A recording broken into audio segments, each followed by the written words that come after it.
Cześć, czy wiecie, co to jest FRAME-D?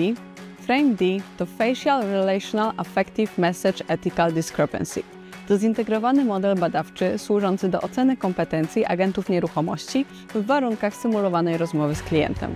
Łączy 4 technologie pomiarowe: FAIR, czyli analizę mimiki, GSR, reakcje emocjonalne, SEANS, analizę języka oraz TP, ocenę osobowości, pozwalając na triangulacyjną ocenę emocji, komunikacji i spójności etycznej.